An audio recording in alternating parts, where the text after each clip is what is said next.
Assalamualaikum, halo semua, selamat datang di Cerita Gambar. Bagi kalian yang baru pertama kali berkunjung ke Cerita Gambar, ini adalah channel yang menceritakan berbagai kisah dan peristiwa menarik yang ada di sekitar kita melalui cerita bergambar.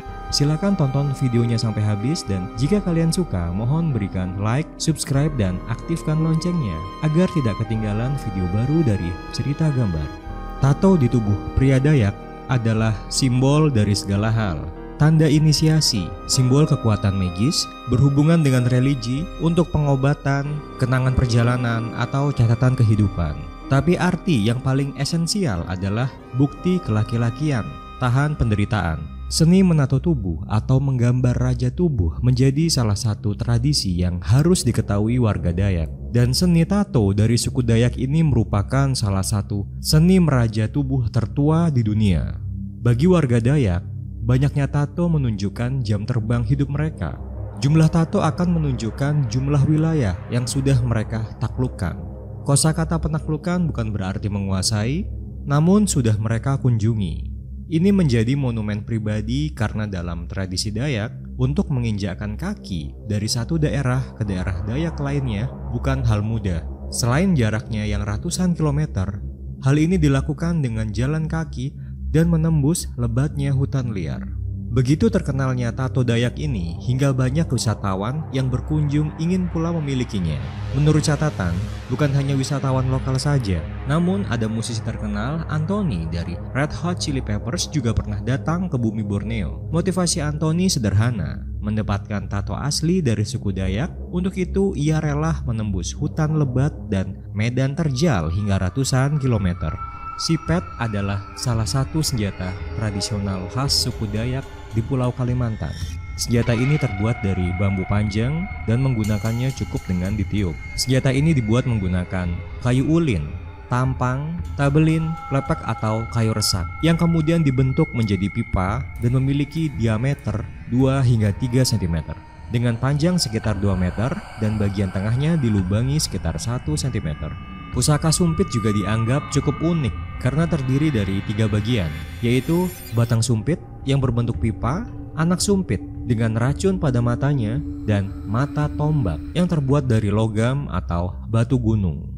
Di bagian sangkau ini dipasang di ujung batang sumpit dengan fungsi seperti sangkur pada senapan, yakni sebagai senjata cadangan yang dipergunakan pada pertempuran jarak dekat. Tak heran jika senjata ini seperti senapan sniper. Sumpit juga memiliki tingkat akurasi tembak hingga 200 meter. Yang membuatnya sangat mematikan adalah damek atau anak sumpit karena telah dilumuri racun. Apalagi sejak dahulu, suku Dayak telah memberikan racun ke anak sumpit yang telah mereka buat.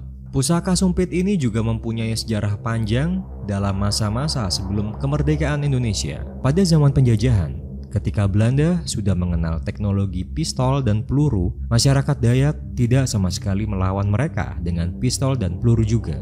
Konon saat berperang dengan Belanda di dalam hutan, suku Dayak kerap menggunakan sumpit namun selalu unggul. Sebab penggunaan senjata oleh penjajah akan mudah terdeteksi saat pelatuk ditekan. Beda dengan sumpit yang saat ditiup dan mengenai sasaran, maka tak akan menimbulkan suara. Ketika terkena anak sumpit, luka yang timbul akan menjadi celah bagi racun untuk menjalar ke jaringan tubuh lainnya. Korban juga akan mengalami kejang-kejang hingga tewas. Hal mematikan tersebut terjadi dalam hitungan menit bahkan detik. Sumpit juga tidak bisa dibuat sembarangan, hanya bisa dibuat oleh suku Dayak yang memiliki keahlian khusus. Sementara proses pembuatannya memakan waktu yang lama. Sebab pembuatan sumpit harus disesuaikan dengan sang pengguna. Panjang sumpit harus sama dengan tinggi badan sang pemegang karena mempengaruhi tekanan udara saat meniup sumpit ke sasaran.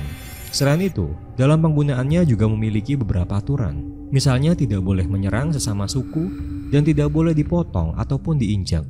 Ketika Belanda menjajah Indonesia dan datang ke Kalimantan, mereka ketakutan karena tanah Borneo punya pasukan menakutkan yang mereka sebut dengan The Ghost Warrior alias pasukan hantu. Ada yang berteori bahwa pasukan hantu sebenarnya adalah para prajurit suku Dayak, namun ada juga yang mengatakan pasukan hantu adalah panglima burung, yaitu makhluk halus yang sangat dipercayai oleh suku Dayak yang tugasnya melindungi segenap suku Dayak. Menurut cerita orang Dayak yang hidup di zaman penjajahan, Belanda sangat ketakutan pada suku Dayak karena kemampuan perang mereka. Orang Dayak menyerang penjajah dengan menggunakan sumpit dan mandau yang jika sudah digunakan pasti menelan korban nyawa. Sementara jika peluru Belanda mengenai orang Dayak, maka korban akan sembuh dengan bantuan Sikerei atau orang pintar setempat dalam hitungan hari. Itulah yang akhirnya membuat Belanda hengkang dari bumi Borneo. Bagi beberapa orang yang sudah pernah singgah ke tanah Borneo pasti akan merasakan aura mistis tersebut. Mandau merupakan ragam senjata tradisional Indonesia yang dimiliki oleh suku Dayak. Untuk membuat senjata mandau yang melegenda ini, bahannya adalah batu khusus yang dibuat tajam. Itulah yang menjadikan popularitasnya mengalahkan jenis pisau lainnya. Sekilas, mandau terlihat bak pedang tradisional pada umumnya. Namun, mandau biasanya dibuat dengan pola etnik yang kental. Biasanya detail, mulai dari pegangan, sarung, hingga bilah. Jika orang awam melihat sekilas, tampak terbuat dari besi. Namun nyatanya, mandau dibuat dari batu khusus berjenis mantikei. Batu ini punya unsur besi yang dominan. Dengan bahan itu, mandau yang dibuat akan menjadi sangat keras dan kuat. Akan tetapi saat dibentuk atau proses pembuatannya tetaplah lunak. Mandau adalah semacam parang yang selalu dibawa-bawa oleh pria Dayak. Meskipun sedang tidak ada bahaya atau perang, membawa mandau memang sudah menjadi kebiasaan dan kewajiban bagi para pria Dayak untuk berjaga-jaga. Hal ini dimengerti karena medan yang harus ditempuh dalam keseharian suku Dayak memang sulit. Menembus hutan lebat memiliki tingkat bahaya yang tinggi. Wajar jika membawa mandau adalah kebiasaan dan kewajiban kaum laki-laki Dayak untuk berjaga-jaga. Meskipun demikian, ada beberapa aturan dalam memakai mandau. Di antaranya, mandau tidak boleh digunakan untuk mengancam dan hanya boleh digunakan untuk membela diri. Mandau juga tidak boleh dikeluarkan sembarangan dari sarungnya. Konon, jika mandau sudah keluar dari sarangnya, mau tidak mau harus ada korban yang tewas. Tidak sedikit saksi mata yang mengatakan bahwa mandau bisa terbang dan membunuh mangsanya begitu saja. Karena mandau ini memang mandau pusaka yang berkekuatan magis. Demikian kisah tentang video kali ini. Kedepannya Cerita Gambar akan terus membuat cerita yang menarik, jadi silakan untuk subscribe dan aktifkan tombol notifikasi loncengnya agar tidak ketinggalan video baru dari Cerita Gambar. Terima kasih dan sampai jumpa di video selanjutnya. Wassalamualaikum warahmatullahi wabarakatuh.